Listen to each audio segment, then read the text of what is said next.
AC र वार्षिक परीक्षाको मुखमा किन उत्रियो शिक्षकहरू आन्दोलनमा?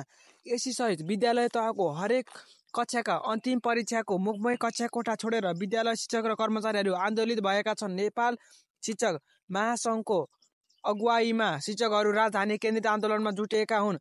माध्यमिक शिक्षा परीक्षा एसी चैत 7 गते हुँदैछ भने आधारभूत तहसहित अन्य कक्षाका वार्षिक परीक्षा पनि चैतमै हुनेछ। नेपाल शिक्षक महासङ्घका अध्यक्ष लक्ष्मी किशोर सुवेदीले काठमाडौँमा फागुन 24 गते 36,000 शिक्षकलाई अनिवार्य उपस्थित हुन सर्कुलर जारी गरेका छन्। उनले जिल्लागत रूपमा सङ्ख्या तोकेर शिक्षक र विद्यालय कर्मचारीहरूलाई काठमाडौँ केन्द्रित आन्दोलनमा सहभागी हुन अपिल गरेका हुन्। सुवेदीले जारी गरेको सर्कुलर अनुसार काठमाडौँ उपत्यका सबै विद्यालयका शिक्षक र कर्मचारीहरू आन्दोलनमा सहभागी हुनुपर्नेछ।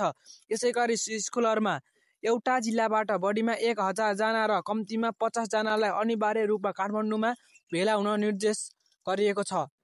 विद्यालय शिक्षा विधेयकलाई संसदबाट तत्काल पारित गर्नुपर्ने र विगतका सहमति कार्यान्वयन गराउन दबाब दिने उद्देश्यले आन्दोलनमा गर्न लागि महासङ्घले जनाएको छ। अध्यक्ष सुवेदीले शिक्षाको गुणस्तर सुधार गर्दै शिक्षकहरूलाई हकसहित सुनिश्चित गर्ने गरी सरकारलाई दबाब दिन माइती घरमा बृहत प्रदर्शन गर्न लागि बताए। यसका लागि उनले सम्पूर्ण शिक्षक, विद्यार्थी, अभिभावक तथा सरकारवालालाई बद्धता जनाई सहभागिता जनाउन उनले आह्वान गरेका छन्। महासङ्घीय उपाध्यक्ष नानुमाया पराजुलीले अबको आन्दोलन सरकारलाई घुँडा नटेकाई नरोकिने बताए।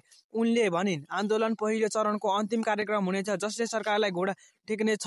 2080 असोजमा पनि महासङ्घकै अगुवाईमा काठमाडौँको सत्ताव्यापी विरोध प्रदर्शन भएको थियो। त्यसपछि सरकारले महासङ्घ वार्ता गरी सहमति गरेको थियो। शिक्षक नेताहरूका अनुसार ती सहमति अझै कार्यान्वयन भएका छैनन्। नेपाल शिक्षक सङ्घ तनहुँका अध्यक्ष रमेश बाबु भट्टराईले शिक्षा सम्बन्धी आगामी कानुन ल्याउन दबाब दिने उद्देश्यले सबै शिक्षक कर्मचारी एकजुट हुनुपर्ने बताए। यस्तै नेपाल विद्यालय कर्मचारी परिषद राष्ट्रिय समितिका अध्यक्ष गङ्गाराम तिवारीले ऐन जारी गराउन आन्दोलन महत्त्वपूर्ण रहेको बताएका हुन्। सरकारले समयमै माग सम्बोधन नगरे फागुन 24 पछि थप सशक्त आन्दोलनको योजना बनाइने महासङ्घको नेताहरूले बताएका छन्। नेपाल शिक्षक सङ्घले पनि निर्णायक लडाईँका लागि राजधानीमा जम्मा हुन शिक्षकहरूलाई अपिल गरेका छ। विद्यालय शिक्षा ऐनका लागि संसदीय पद बमोजिम आवश्यक प्रक्रिया पूरा भइसकेको सन्दर्भमा ऐन ल्याउने कार्यमा विभिन्न कोणबाट षड्यन्त्रको गन्ध आइरहेको दाबी सङ्घको छ। साथै सङ्घले प्रधानमन्त्रीबाट प्रकट भएको शिक्षकहरूको मानमर्दन गर्ने अपमानजक अशोभनीय र अलोकतान्त्रिक अभिव्यक्तिले आम नेपाली शिक्षक कर्मचारी समुदायलाई दुखित र आक्रोशित बनाएको विज्ञप्ति मार्फत जनाएको हो। जिम्मेवारी पदमा रहेर गरिएको गैर जिम्मेवार अभिव्यक्तिप्रति दुःख र खेद व्यक्त गर्दछौँ। सङ्घको महासचिव ज्ञानेन्द्र बहादुर रावलले जारी गरेको विज्ञप्तिमा उल्लेख छ। सङ्घले विद्यालय शिक्षा ऐन जारी गराउने कार्यका लागि सम्बन्धित पक्षमा दबाब सिर्जना गर्न र महासङ्घद्वारा घोषित काठमाडौँ केन्द्रीय शिक्षक कर्मचारीहरूको प्रदर्शनमा नेपाल शिक्षक सङ्घका सम्पूर्ण संरचना र सदस्यहरूलाई अनिवार्य रूपमा सक्रिय सहभागी हुन अपिल गरेका छ। निहुँ खोज्ने होइन, समाधान खोजौँ। शिक्षाविद डाक्टर विद्यानाथ कोइरालाले शिक्षक आन्दोलनको शैलीमा पुनर्विचार गर्नुपर्ने बताएका छन्। नेपाल शिक्षक महासङ्घका साथीहरूलाई आफूले पटक पटक सुझाव दिएको बताउँदै उनले भने, निहुँ खोज्ने मात्रै होइन, समाधान खोज्ने रणनीति बनाऊ। उनका अनुसार संविधान, शिक्षा र नीति शिक्षकहरूसँग भएका सम्झौताका आधारमा समस्याको समाधान खोज्न सकिन्छ।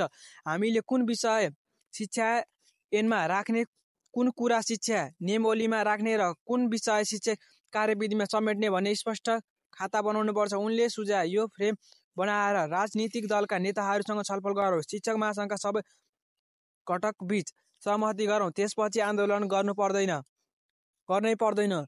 समाधान आफै आउँछ। तर शिक्षक महासङ्घका नेताहरूले यो सुन्दैनन्, त्यसैले सडक आन्दोलन नै गर्न चाहन्छन्। उनले अघिल्लो वर्ष असोजमा भएको आन्दोलनको परिणाम सम्झाउँदै यसपटक पनि आन्दोलनले ठोस उपलब्धि दिन नसक्ने बताए। कक्षा कोठा खाली गरेर आन्दोलन गर्न काठमाडौँ आउने क्रममा आगामी एसी परीक्षामा गम्भीर प्रभाव पर्ने उल्लेख गर्दै उनले शिक्षक आन्दोलन र राजनीतिक दलहरूले सम्बन्धलाई लिएर पनि टिप्पणी गरे। शिक्षकहरूले दलहरूसँग टाँसिएको छन्। नेताहरू पनि आन्दोलनलाई सामान्य ठान्छन्। यस्तो स्थितिले समाधान दिन सक्दैन। उनले हिमाल प्रेससँग भने, शिक्षा क्षेत्रको सुधारका लागि वार्ता र सहमतिको बाटो अपनाउनु नै उत्तम विकल्प भएको उनले दोहोऱ्याए।